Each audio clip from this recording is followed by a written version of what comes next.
That's how you get a Mexican man, according to Pancho, who's not here tonight. But we have someone for you next. You know him, you love him. He is the bald guy. Let's give it up for Todd Irwin.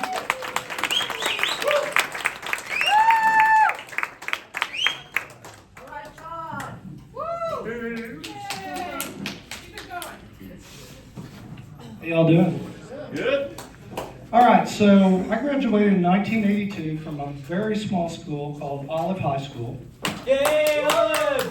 32 in my graduating class. And as you can tell, this young man right here went to my school. So it was such a small school. Technically, tonight is a high school reunion. So Kelly and I have dinner together. You know, we talked about old stories. And so anyway. So my best friend Fred called me one day and he's like, hey, let's go fishing Friday night. I said, okay, I'd love to go fishing. So I go to Walmart to get some supplies. I get a 12-pack of beer and some worms. Have to have beer when I go fishing because usually all I ever catch is a buzz.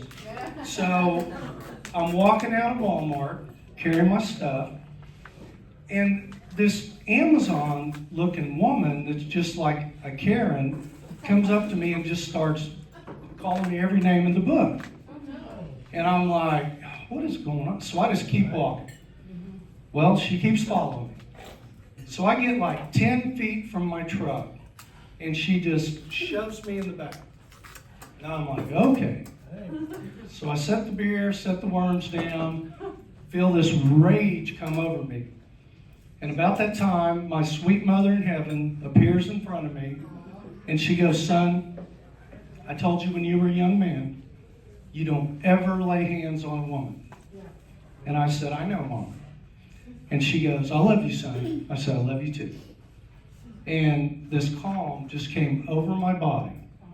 And I turned around and faced her, and I took 2 steps back, and then I kicked her in the nuts. Luckily, she took it like a man. I got a wide foot, so I think I got them both.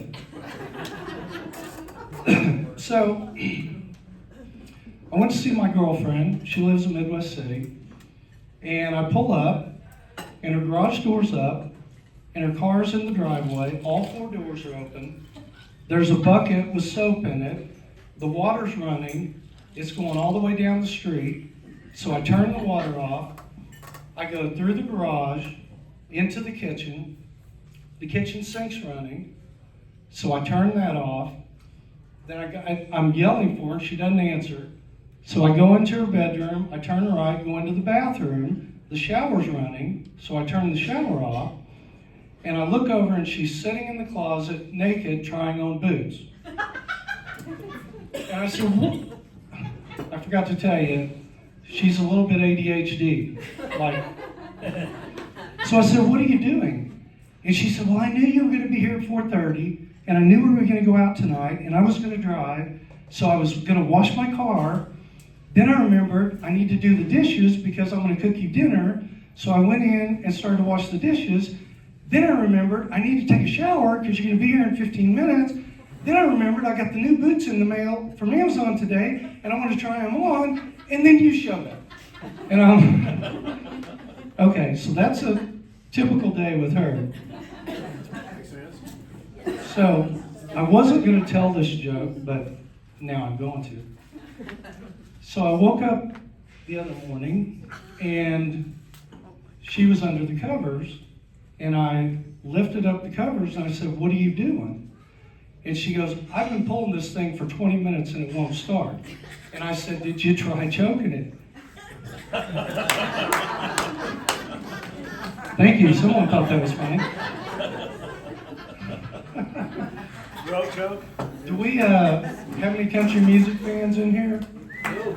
Okay. Well, the thing most people like about country music is they say it paints a picture. You can, live through the singer. Well, there was a #1 hit back in 1985 called She Keeps the Home Lights Burning. And it's by Ronnie Millsap. And in the song, he's talking about getting up and going to work during the day, and then he comes home and she's taking care of the house. And I'm like, he's talking about driving the truck with 4-ball tires, and I'm like, okay, you're a blind piano player driving a truck. I really can't, I can't get that.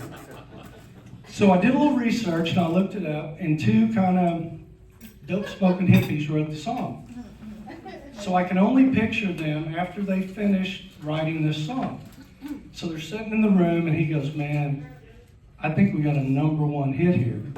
We just got to find the right guy that will put the message out there for us. And he goes, well, what about Tim McGraw? He's like, I don't know. What about Toby Keith? Man, I don't know.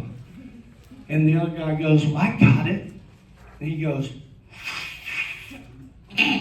what about Ronnie Millsap? And he's like, yeah, let's do that. So I guess it worked out. #1 song. So my brain works a little weird. So I listen to songs and I rewrite them in my head. I can't sing, I can't play an instrument, but if you can't laugh at me singing, then you probably need to go home. So I've already been informed that I'm going to be spending Christmas alone, which is my birthday, by the way. Are you cutting me off? Baby, I cut off men all the time. Not just you, don't take it personally.